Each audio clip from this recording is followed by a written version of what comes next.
And so the Food and Drug Administration, being a federal agency, would put out a model food code, and it would really break down things into regulation. So what temperature the foods have to be at, what concentration of sanitizer they have to be at, what materials a kitchen could be made out of, or what are considered approved sources for food.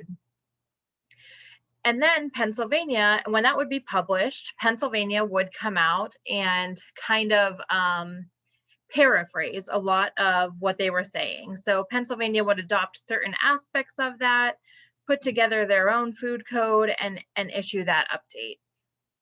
What they've more recently done was in the Pennsylvania law, now there's just a line that says the regulations are adopted of the FDA model food code. And so anytime that that updates, the Pennsylvania law updates. They work to update the model food code every 4 years, and the last update was in 2017. So we are expecting an update later this year. And again, that will come from the federal government, from the Food and Drug Administration, and then to Pennsylvania Department of Agriculture, who would work those into their law. So the aspects outside of the model food code that Pennsylvania law still requires are things like every restaurant has to have a food safety manager. So that's a certified person that works in a full service restaurant or someplace that is providing potentially hazardous food. It doesn't apply to many of you that are on this call, but I just wanted to make sure to mention it if you would ever expand what type of food you're preparing. The Pennsylvania law also oversees preparation of food in homes, which is not permitted very much of the time, but there are some exceptions, which we'll talk about later, where people can prepare food in their homes. Pennsylvania also sets forth the license requirements. So it says exactly who needs a license and who does not need a license, which again, we will talk about a little bit more, and then what those responsibilities are for anyone that is running a retail food facility. So in Erie County Department of Health oversees any of the retail food facilities. So those are people or places that are providing food directly to the consumer, whether it's something that they're eating right away or something that they're taking home and preparing to eat later. Next slide, please.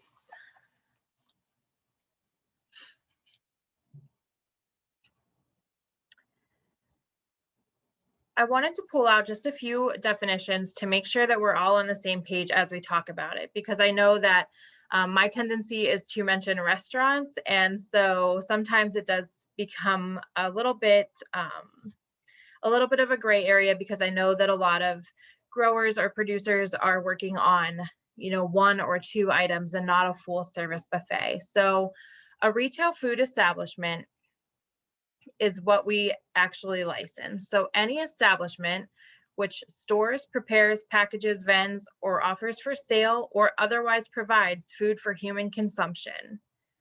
And they give possession of that food to a consumer directly or indirectly through delivery, like grocery or other delivery services.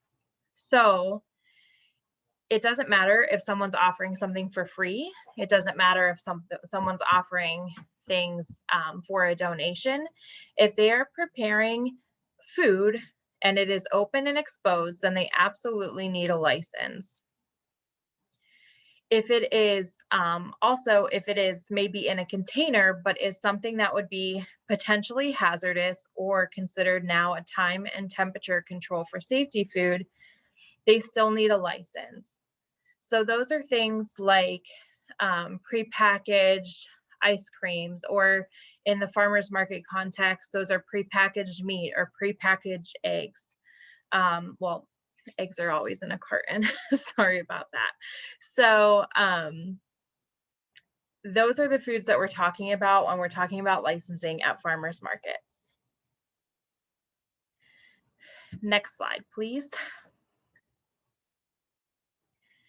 A temporary food establishment then is one that would operate for no more than 14 consecutive days in conjunction with a single event or celebration. When we look at different events in Erie, we used to have limits of that a person could only do 3 temporary events. Because of the way our summers are and the way that events are laid out, our decision was made that 14 days would be the total for any event in accordance with this law.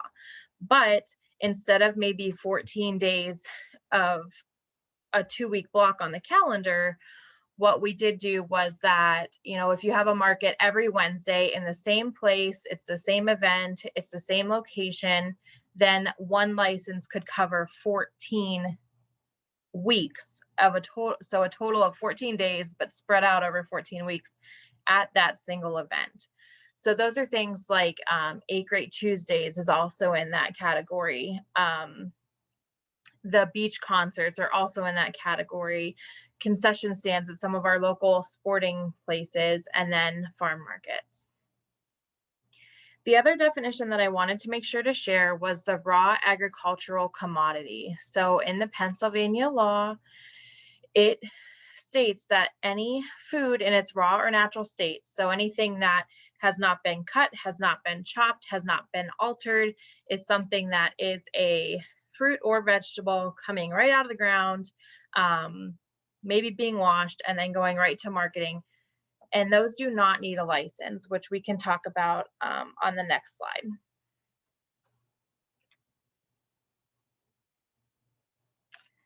So I wanted to pull this part, and I screen shared it right from the regulations that we use so that we could all go through it together.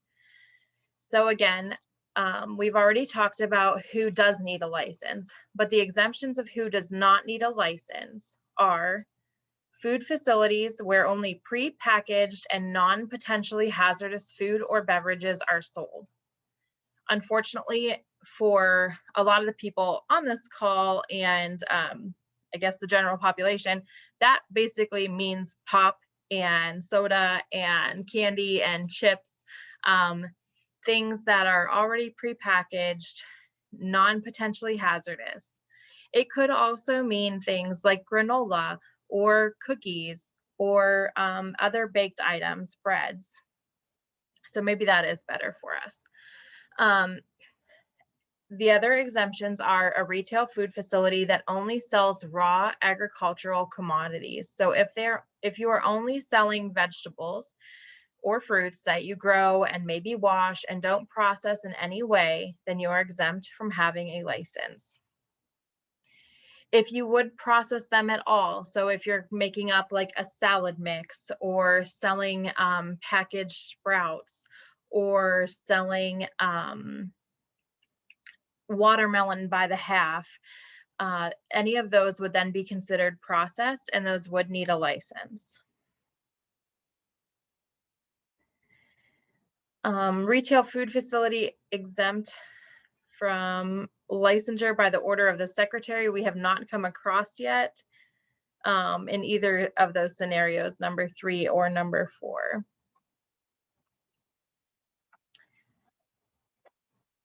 Just again, and I feel like I'm saying this multiple times in multiple ways, but who does really need a license at the market? So those are the people that are selling raw eggs, frozen or raw meats, unpackaged foods. So if we're offering like samples of items or packaging them just on site to the people, or reaching into a bulk container to package up a certain mixture of something that people would want, or any ready to eat food. So something like salads or sandwiches, any of those would need a license, and they can all get a temporary license through an application with our department. Next slide, please. I'm not sure if when Alex sends out the recording, if the actual presentation will be included as well. But I did link these frequently asked questions from the Pennsylvania Department of Agriculture in specific regards to farmers markets. So Erie County has the jurisdiction in Erie County. Erie County Department of Health has the jurisdiction in Erie County. Outside of Erie County, the Pennsylvania Department of Agriculture has jurisdiction. So they would be the licensing agency in Crawford County and Warren County. And these frequently asked questions work really well for them, but also a lot of everything applies for us too, especially when it comes to which places need to have a license. I understand that this is cut off a little bit, and I'm not really sure why, but it's the same things that we just talked about. I just wanted to show it to you in a chart form by type of product, the definition, and who needs a license. Next slide, please. Within the market too, then we need to talk about food safety. So again, judging or based on the products that we are seeing currently at markets, hand washing is required for any vendor that would have open and exposed product. So if someone is physically making something on site, if they are portioning out, items or repackaging, then they need to have a hand washing station. We would recommend a hand washing station for any vendor. It's something super easy to build or provide as a market coordinator. It would be as easy as a coffee carafe or like one of those Gatorade coolers with a spigot. You put warm water in it, have soap and paper towels, and a bucket underneath to catch it. If a person is just selling pre-packaged items, then hand sanitizer wipes are okay at that time. Of course, if you're renting something like a portable toilet for your facility or for your outside event, then hand washing, we would absolutely recommend to go with that, with that, especially in these times. It's really brought to light how much more important hand hygiene really is. We're looking for refrigeration equipment. So if someone is selling things other than those raw agricultural items, then they need to be able to keep their eggs or meat or other refrigerated products cold, right? And we know that these markets are, along with a lot of our other food events, are being held in the middle of summer, right? Starting in June or July and lasting through the really hot times. So making sure that any cooler has a thermometer in it to be able to judge that air temperature, and then filled with ice or ice packs surrounding the product. You could also maybe use refrigeration inside of a licensed facility, depending on where the market might be set up or what the agreement is with that market host. The last thing, well, not the last thing, but the other thing that I really wanted to make sure to touch on was approved source. So, as a market coordinator or a market vendor or a friend of the food supply, things to be aware of and to take into effect are making sure that the people we're buying from and supporting are using approved source and um, going through the channels to make sure that their product is safe for everybody else around them. So eggs become registered with the Department of Agriculture when they're in a large flock. So that's over 3,000 hens. So under 3,000 hens, and if they'll be sold within about 5 days and within a 100-mile radius, then those are called small flock producers. They do have some requirements on just how they label their eggs and keeping them refrigerated, but otherwise there are not other requirements for them. So before they would get to the market. So just knowing, if you're coordinating a market, how many hens do they have on their farm? I know some of our market coordinators have gone to visit their farms before and just see what kind of product they would be bringing with them to sell to the public. Meats would be processed under the USDA or the Pennsylvania Department of Agriculture. Again, if it's something like a very small flock, there is a registration through the Pennsylvania Department of Agriculture to sell whole chicken, whether it's processed on the farm or at a plant. And I would be happy to provide more information if there was people specifically looking for that, but I just wanted to give that general background. Um, and then the other approved source would just be for any type of baked goods or prepared foods, being sure that those are made in a licensed facility.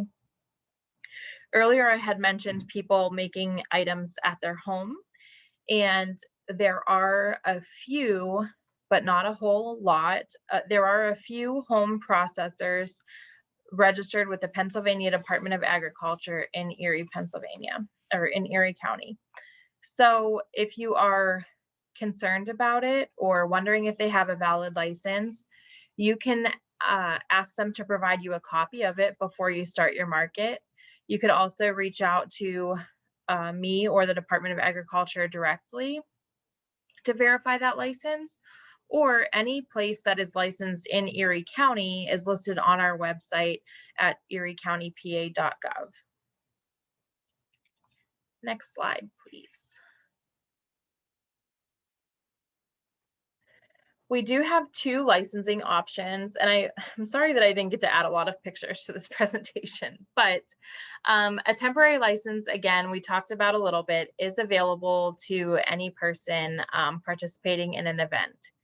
So it would be per each vendor for the cost and their responsibility of their items, and then per event. So if one person wanted to vend at several different locations, then a license would be needed for each location. We also do have an option for an annual mobile unit. However, that would require some commercial equipment. So those are more things like ice cream carts or hot dog stands or food trucks. We do have a couple of mobile grocery units, and would be happy to talk about that kind of licensing too if anyone were interested in taking something like that to a market. The next slide shows our license application for temporary events. And so the market coordinator, if they have multiple food vendors there that need licensed, would submit this coordinator's application. So it includes information about the overall event and then just asks which vendors are going to be there. And then each vendor fills out their own application, which says, how exactly they're operating and includes payment. At this time, the cost of the license is based on the number of days of the event. That was changed a few years ago in our fee schedule, and we are hopeful to reopen our fee schedule and adjust some of those fees this year. We know that we have worked closely with our health promotion division and are working to figure out what would be more helpful and still sustainable for licensing fees for temporary events within that 14-day limit. So at that time that we are looking at the fee schedule, it does go before county council for 2 reads, and we would let you know when that is happening. Additionally, if you see any other fee structures elsewhere in the state, I would be interested in knowing what they are. If you're able to send them our way, that would be appreciated. One thing that we have added to our applications for temporary food events right now too is a COVID prevention sheet, and we're working to update that before the summer season, but just asking what steps people are going to take to try to prevent any COVID spread from happening at their event. And so with that, I would like to introduce Tammy as one of our COVID response team inspectors to talk through that portion of the safety of the event. Thank you, Breanna. And thank you for all that information, sharing all that. I learned a lot as well. And thank you all for being here with us today. And thank you for all the work that you do and providing our community with locally grown and produced food. Really appreciate the work that you do. But I am a COVID response inspector, and the vast majority of my time here at the health department is helping businesses with their COVID protocols and procedures, and keeping their employees safe during this time and their customers safe as well. So I was asked to share some tips, some guidance with you that might be helpful for you as we move into the food market season. Okay, thank you, Alex. So some of the things we're going to talk about are just some things you may have heard, but you know, a lot continues to evolve through this pandemic. And it never hurts to, you know, to hear things over again and just kind of touch base and make sure that we're all on the same page, because this situation is very fluid and things are often changing. So I'm going to review common signs and symptoms of COVID-19, how COVID-19 spreads, how to protect yourself and others, how to possibly prepare for food distribution, some of that planning that you can put into place to be ready, how to plan for if you have a confirmed case amongst your employees or staff, and some resources and some frequently asked questions I've included. Thank you, Alex. Okay, so common signs and symptoms of COVID-19. What can be challenging about this? One of the many challenges is that COVID-19 can present itself in a variety of symptoms. And some individuals may have no symptoms at all. So we call that asymptomatic. So there's a list here on the screen that shows you of some common symptoms. It doesn't mean that if someone has COVID-19, they have all of these things. They may have a combination of them, or they may have none. But these are the symptoms that we're looking for, and that we should all be doing some daily check-ins with our health, and you know, looking for these symptoms. It could be fevers, chills, cough, shortness of breath, or difficulty breathing, fatigue, muscle body aches, headache, a loss of taste or smell, sore throat, congestion, runny nose, nausea, vomiting, or diarrhea. So these are things that can present themselves if you do have COVID-19. The other challenges, these are also things that can present themselves when you have other illnesses.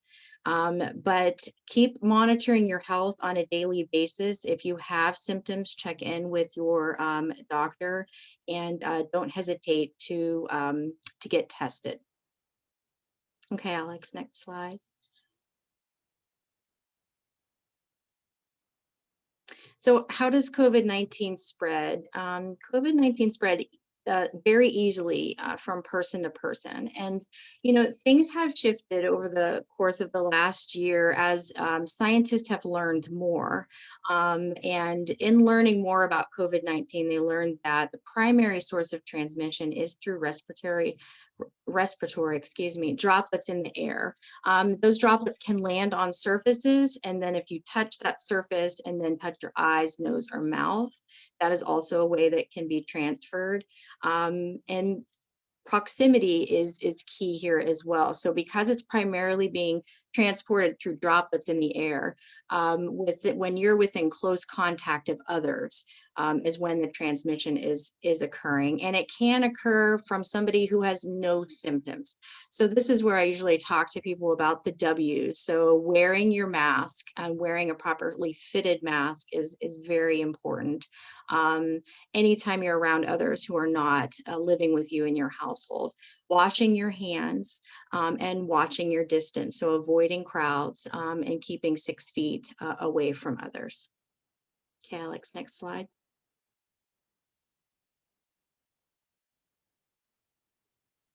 So how can you protect yourselves and others? Covering your nose and mouth with a good fitting mask. That is key. A mask that's pulled down below your nose is not going to be sufficient. It needs to cover your nose. It needs to fit properly, securely over nose, no big wide gaps, and definitely down and over your chin. So covering both your nose and your mouth is important. A good fitting mask is a great tool in the toolbox. Cleaning your hands. The best case scenario is with soap and water for at least 20 seconds. But if that is not an option, you can use hand sanitizer, and it needs to have at least 60% alcohol to be sufficient. maintaining that physical distance of at least 6 feet from other people who do not live in your household with you, and try your best to avoid touching your eyes, nose, or mouth. I don't know about you, but in the last year, I realized how often I actually do, rub my eyes, my nose, and my mouth, and I've become more aware of that, and doing my very best to avoid that. Disinfect frequently touched surfaces. So think about things that you come in contact often with, like doorknobs, light switches, keyboards, your phone, faucets, sinks, and things that are touched by others as well. Disinfectants, I have here a link, and this will be sent out to you after the presentation, so you don't have to, write this link down because it is fairly long. But the EPA has a list, they call it the list N of disinfectants that are recommended for use as a disinfectant for COVID-19. And remember to monitor your health daily. We advise businesses, owners, and individuals to be checking in, doing temperature checks daily, and doing health screening. So asking yourself and others who may be under your employment, how are you feeling today? Do you have any of those symptoms that we mentioned earlier in the slide? Okay, Alex, thank you.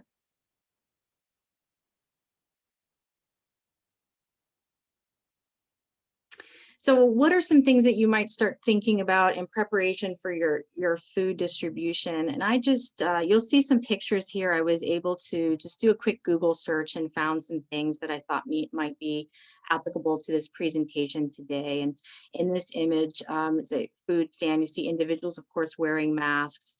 And then they have roped off with some caution tape to try to build that barrier. We talked about that 6 feet. That distance is important to keep your distance from others. And so they're using some barriers. And I have some images later that we'll see in some other ways that individuals have created that space that's so needed. But requiring everybody to wear a mask, except for individuals with medical conditions. So if someone says, I cannot wear a mask because of a medical condition, and it is unsafe for me to wear a mask, a face shield is an acceptable alternative. CDC does say that you can wear a face shield as an alternative. And it is better than no mask. So you may see individuals out and about with a face shield because they are using it as an alternative. Install shield or other barriers. Most of us have seen these now. An easy example would be the grocery store. So if you're checking out at a grocery store, you can, they have those plastic or plexiglass barriers. That's for the protection of the customer, but also for the cashier or the employee. Some facilities can mount them. Some of them are tabletop. Some have the ability to hang them and have them just suspended. Anything to create a barrier between individuals to help prevent that spread of those particulates. You can consider ways, think about where you're going to have pinch points. Where are people going to be waiting around, kind of gathering? Is there ways that you can limit that and encourage that physical distance? So limiting the number of people at any given time, preventing crowds, preventing lines, thinking of alternative ways that they can do shopping with you and maybe picking up their produce. Signage and markers are very important. Multiple signs in multiple ways so that you can give those reminders that masks are required. Please keep your physical distancing.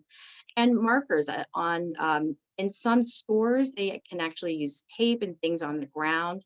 For outside events and establishments, we've seen like spray paint, something more temporary that could be used on the ground, chalk or paint on the ground, like on grass or on sidewalks. For some signs, you can visit the Erie County PA.gov website, and we do have some resources there for some free signs that you can print that are already done for you. Think about your layout. How are people moving around in the space? So how can you facilitate that social distancing? So how can you encourage people to give each other more space and move through the area as promptly as possible so people aren't lingering and aren't gathering? what are things that you can do to try and encourage that. It's hard to give some specific examples because each of you, maybe your setup may be a little bit different. So you really have to think about your unique situation. But one thing or a couple things you can think of is the flow of traffic. How can you keep people moving, and how can you keep people maybe going in one direction so that we don't have a gathering point and we have that 6 feet of distance. So efficient flow of traffic, getting people in and out, so they're not gathering and they're not waiting in these long lines would be a good course of action, or things to think about in your planning. Have masks and hand sanitizers available if you can. So if someone, approaches, forgot a mask, doesn't have a mask, offering them that mask, if that's something you can do, is great. And will be helpful to you to encourage mask wearing, and having the hand sanitizer out and available for both you and for customers. And one thing I did think of is when I was reviewing the CDC guidance for farmer markets, or farm markets, would be consider, is there a way that you could pre-portion or have things pre-bagged so that it's already ready to go? Is there a common item that people are searching for, a common amount that you can have already pre-done? So that it's very quick. They come and they grab and they go. Or if you're preparing hot food, can consider doing it as like a takeout style only, so people don't linger around and take their mask down and eat the food there, but they're taking it and they're off site. Okay, Alex, next slide.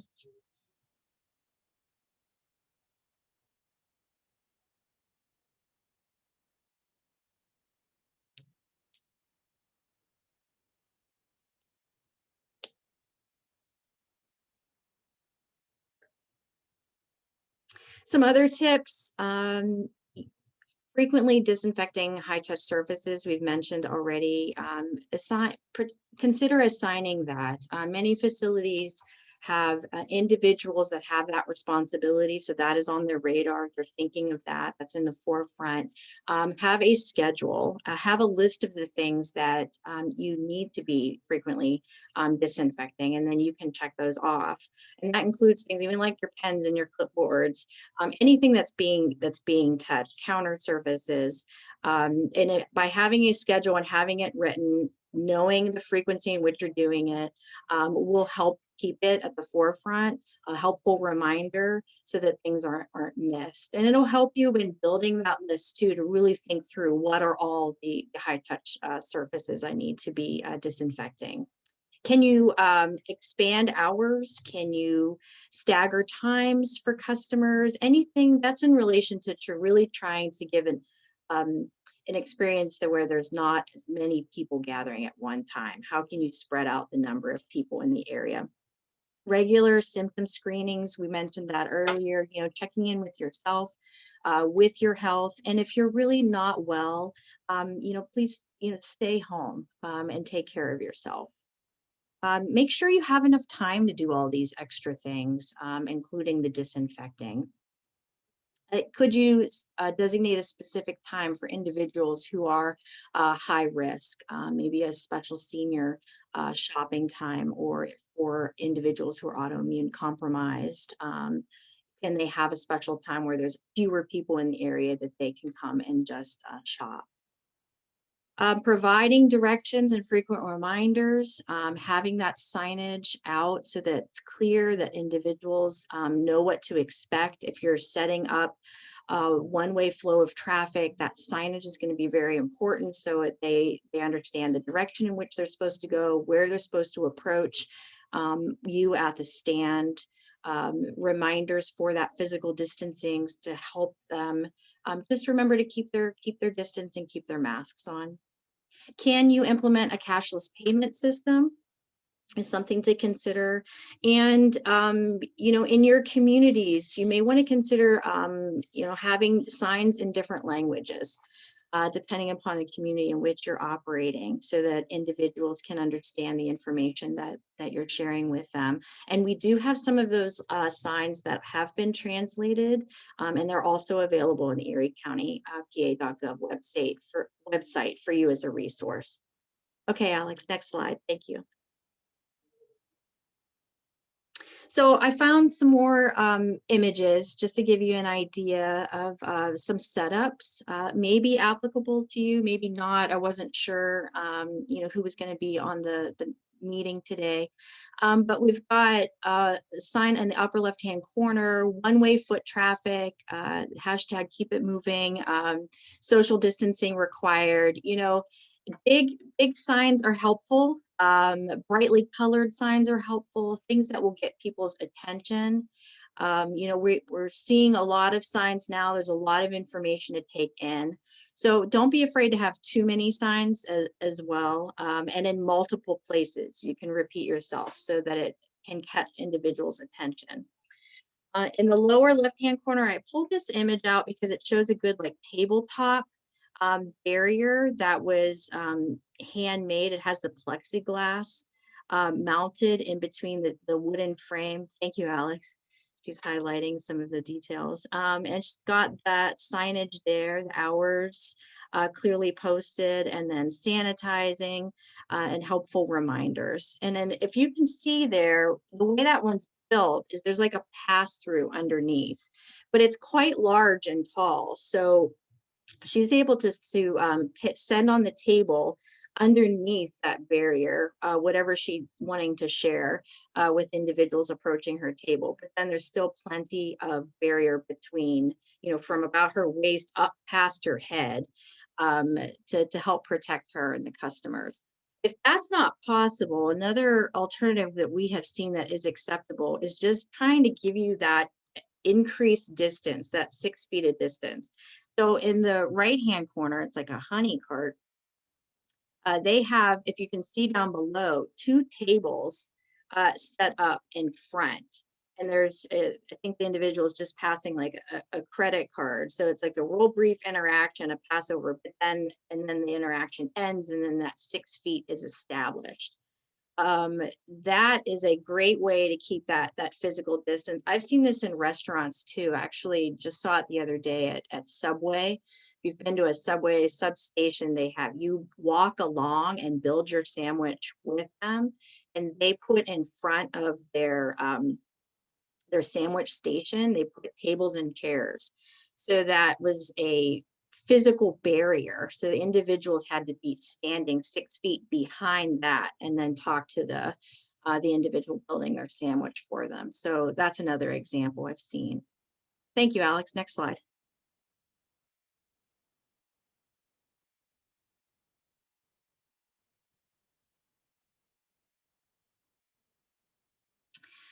So plan for a confirmed case of COVID-19.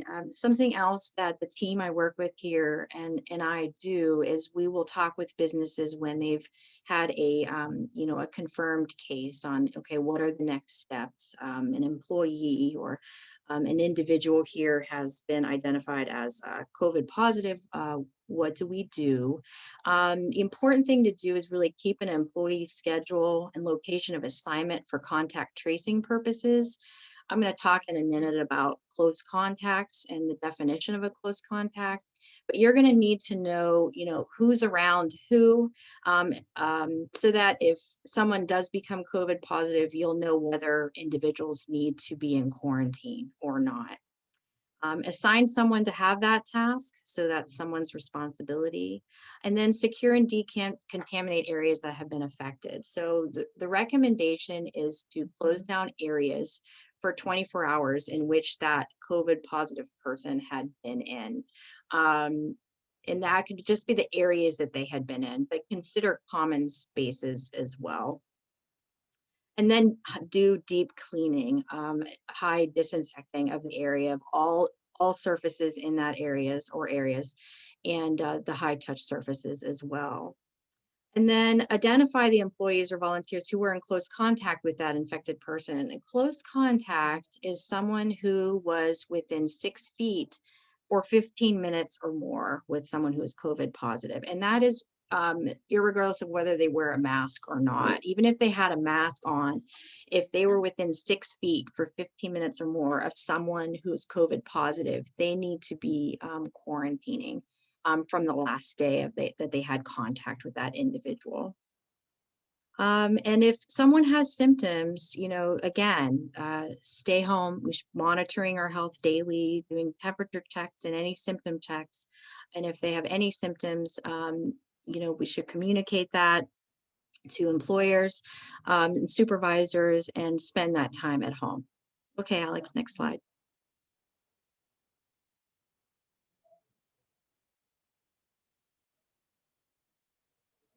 So I just wanted to share some definitions with you, some of these things you might have heard of, in the news or others talking. And I think it's important to understand the difference between some of these. So a confirmed case is a confirmed case. So a person that has tested positive for COVID-19. So they don't suspect they have it, they don't have symptoms, they have gotten tested, and the test indeed came back that it was positive and they do have COVID-19. So that is a confirmed case. But you might hear about a probable case. So a person who was in close contact to a confirmed case, so someone who has COVID-19, and then subsequently becomes symptomatic. They would be considered by the Erie County Department of Health as a probable case because they had that close contact and then developed symptoms. They're more likely a probable case. They just haven't been tested yet, and so they haven't moved into the confirmed case until that test comes back. But really, probable cases are determined by the Erie County Department of Health. Could be a school pandemic coordinator or a doctor, a primary care physician. It is recommended to get tested if symptoms develop. And again, that close contact is a person within 6 feet for 15 minutes or more in a 24-hour period. Okay, Alex, next slide.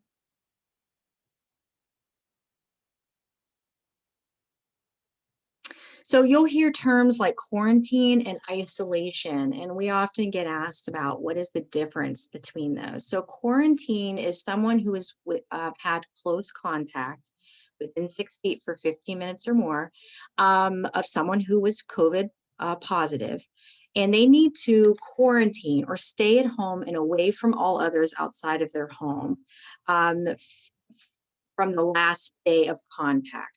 So the last time they had contact with an individual with COVID who is COVID positive is their day 0 for quarantine, and then they need to count out 10 days from that point and be monitoring themselves for symptoms, staying in touch with their doctor.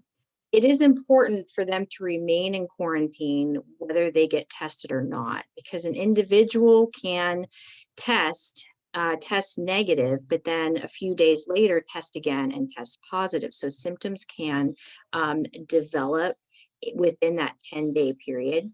This has caused a little bit of confusion because CDC had been recommending 14 days, and the Pennsylvania Department of Health was requiring a 14-day quarantine. But a couple months back, the CDC said that a 10-day quarantine would be acceptable because the risk between day 11 and 14 is reduced. However, there still is a risk that an individual can contract COVID-19 at day 11 through 14. So what we strongly encourage is, if it's possible to do the 14-day quarantine, to do it. 10 days will be accepted, but close monitoring of one's health in day 11 through 14. And if any symptoms develop, then they need to go back into quarantine and be tested. The only situations in which a 10-day quarantine would not be acceptable would be in congregate care, health care, and we're very strongly encouraging like daycares and childcares to keep that 14-day quarantine. So that's quarantine. So then we have isolation. So isolation is something a person needs to do when they are COVID positive. So they have tested COVID positive. They need to isolate from all others, including individuals, if possible, in their same household for a 10-day period. And day 0 is the first day their symptoms began, or if they were asymptomatic, the day of their test. This question pops up about, can you isolate when you have others in your household? A true isolation would be that you are you have your own bathroom, you're in your own bedroom, you're not in any common shared places, and even your food is brought to you like at the door, like on paper plates. That is a true isolation. If you cannot truly isolate from others in your household, then they are close contacts because they're coming in contact with a COVID positive person. So the COVID positive person has to do an isolation of 10 days. If they have others living with them in their household who are coming in contact with them, they need to remain, at home during that COVID positive person's isolation, but then complete an additional 10-day quarantine beyond that COVID positive member's isolation. So it could be someone could be living in a household with a COVID positive person.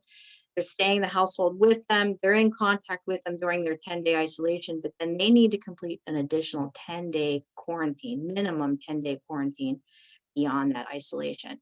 This can be confusing for folks. So we here at the health department are a resource. So if you find yourself in a situation like this where you're unsure of what your quarantine or isolation period should be, please feel free to give us a call here at the health department and we can talk about your individual situation and help give you proper guidance. Okay, Alex, go ahead, next slide. So here's some more resources. So the COVID-19 response team, like I mentioned, is a resource for businesses and for employers. And we do review plans, COVID-19 protocol plans. Sometimes it's for an event that someone wants to have. Sometimes it's for the business themselves that we can review those plans. So use us as a resource. You can give us a call if you have additional questions. You'd like us to review a plan and give you some feedback. Personal protective equipment, there are some resources listed on your screen there. Again, you don't have to write those down frantically. We're going to share all this with you. I just wanted to point those out. And then I'm going to talk to you about community testing sites because continuing to test is very, very important. Okay, Alex, next slide.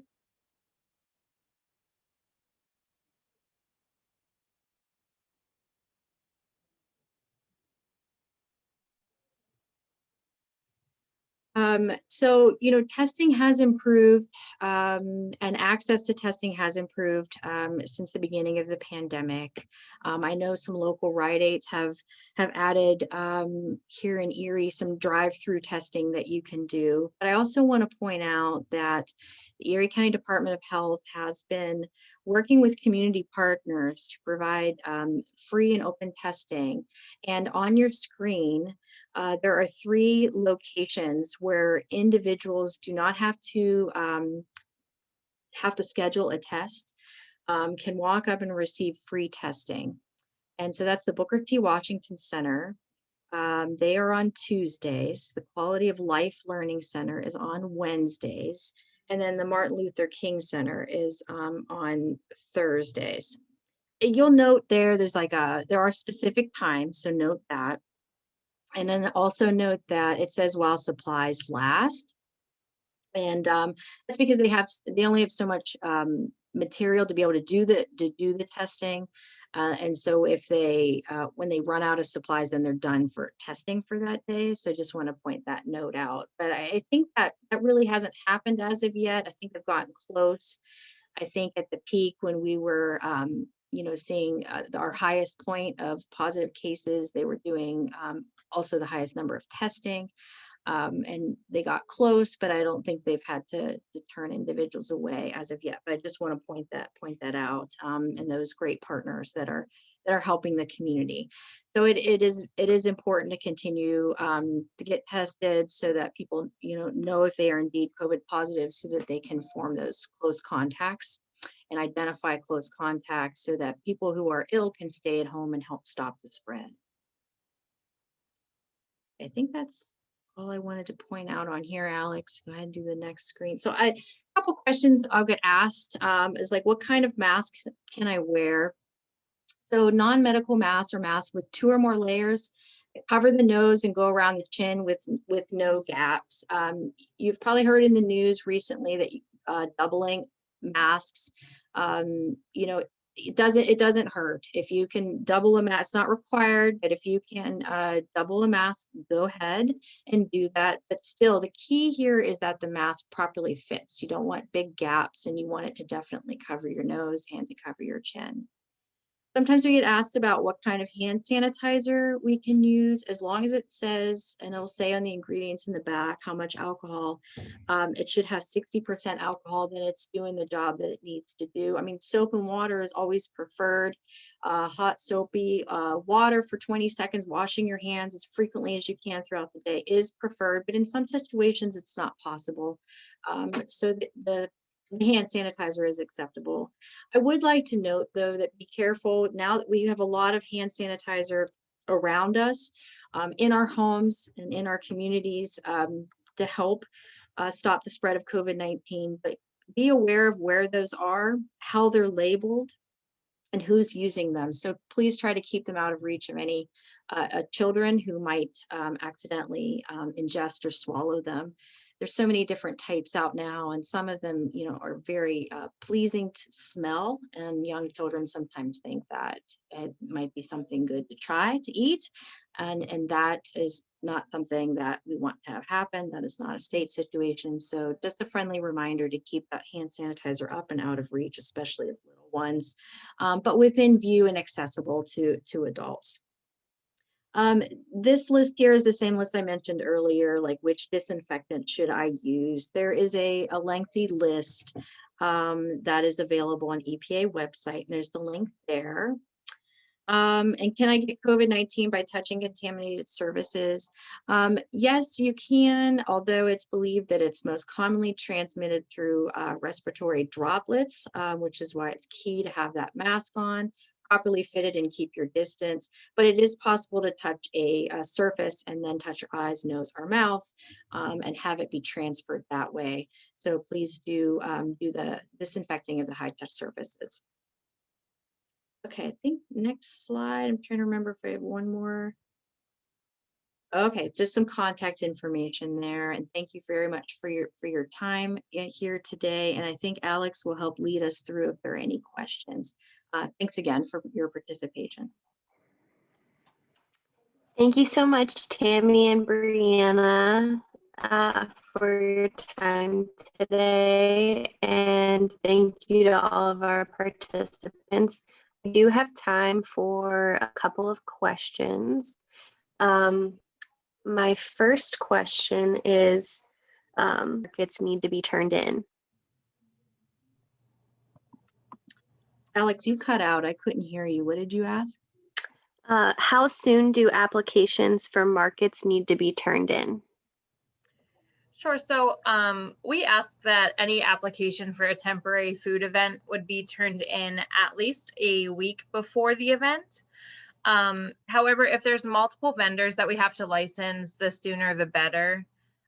In a normal, air quote, normal summer, we have so many different events going on at the same time that having that advance notice really makes sure that we can have the right amount of inspectors there to be efficient and get everybody licensed in time for the market to start. If that was too windy, at least a week in advance. Breanna. The next. No, that's great. My next question is, what happens? Oh, I'm sorry. If there are only raw agricultural products, so if a market just has fruits and vegetables that aren't altered or processed, do they need a license of any kind? If it is strictly just those raw agricultural products, they do not need they do not need that license. You don't have to turn in an application. I would ask, just out of courtesy, that you just let us know that that's who your vendors are, either by working with Alex or directly with us as your inspector, because as we're seeing, like signs pop up or advertisements for it, then we might get a little bit nervous if we're not seeing any applications come in.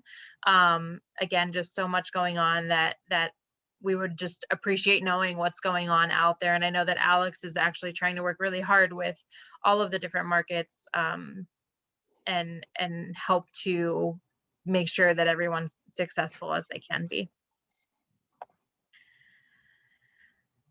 Thanks, Breanna. I just want to draw attention to one of the questions that was answered in the Q&A box. An attendee asked, do you expect the newest FDA code, the FDA food code updates to include COVID-related regulations that will continue into the next 4 years? And Breanna responded that she does not. She feels that it'll be more specific to food safety if anybody else had a similar question. Next question, looks like it's for Breanna as well. If a vendor, retailer, or market coordinator begins to sell products that do require license, must they also create an HACCP plan? If not, when would this be necessary? Sure. So those plans, it's a hazard analysis and critical control point plan. And those are necessary if someone's doing, I want to say like a specialty item, but they're not so specialty items anymore. But it's something like canning or processing or smoking meat for preservation. So it would really just depend on what item they're making, and that licensing and planning would probably occur, well, that would definitely occur before they got to the farm, before they got to the market on site. Thanks, Breanna. This question we received, I have a license with the Department of Agriculture. Sure. So if you have a license with the Department of Agriculture to make and produce your item, you do not need a license with the health department if it is not potentially hazardous or and is prepackaged. So if it is something like granola or coffee or tea or a baked good that you're making under your Department of Agriculture license and totally pre-packaging it, then when you come to the market, you don't need anything additional from us. Now, if it's something that you want to be making there, like maybe you're offering cups of beverages for sale, or offering samples of the granola, or letting people, kind of mixing up different bags of different flavors, then a license would be needed, since at that point it would be open and exposed product. Thanks, Breanna. Last question here. Can the health department help to write a COVID safety plan for an event?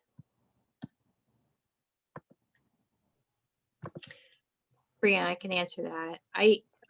We don't have the capacity to write the plan for you, unfortunately, but we are very happy to review the plan and provide recommendations. It would be difficult for us to write the plan anyways, because you know your facility and your program and your procedures the best.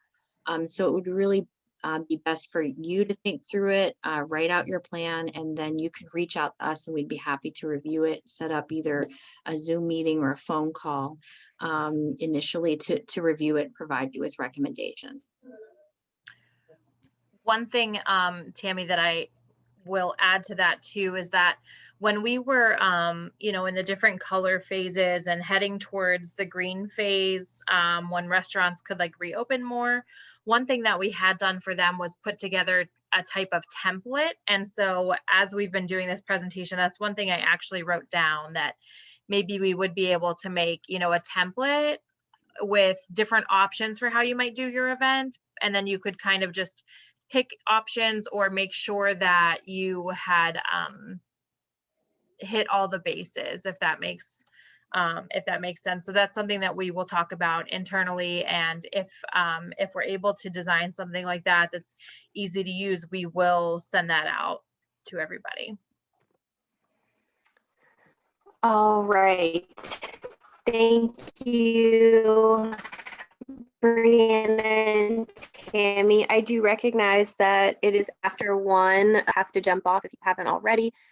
This will be included in the recording, but it looks like we have one last question, and I think it's a good one. Tammy, do you have any suggestions for markets on educating the public on misconceptions regarding catching COVID through food?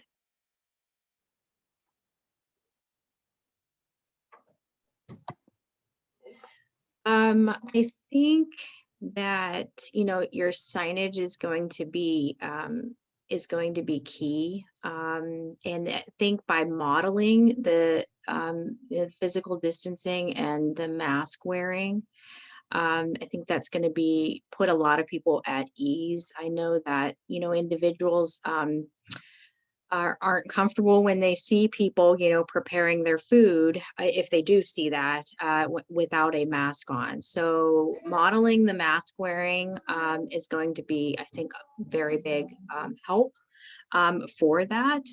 And I know that commonly we get asked about, if wearing gloves would be helpful for COVID. It's not required. I think sometimes people think that, wearing the gloves, they kind of get out of, they forget that if you have gloves on, you still don't want to touch your eyes, rub your nose or your mouth, right?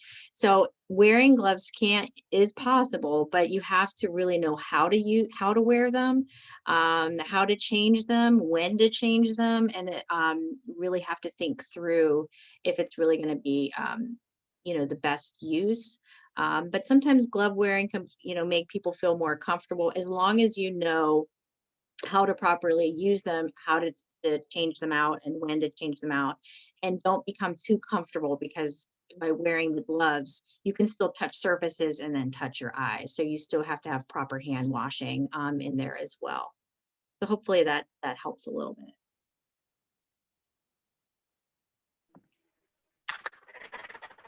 All right. That is all the questions we have.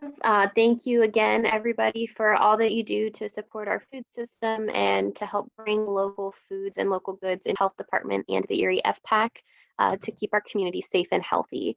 If at any time you have any questions, please don't hesitate to reach out to anyone at the Health Department.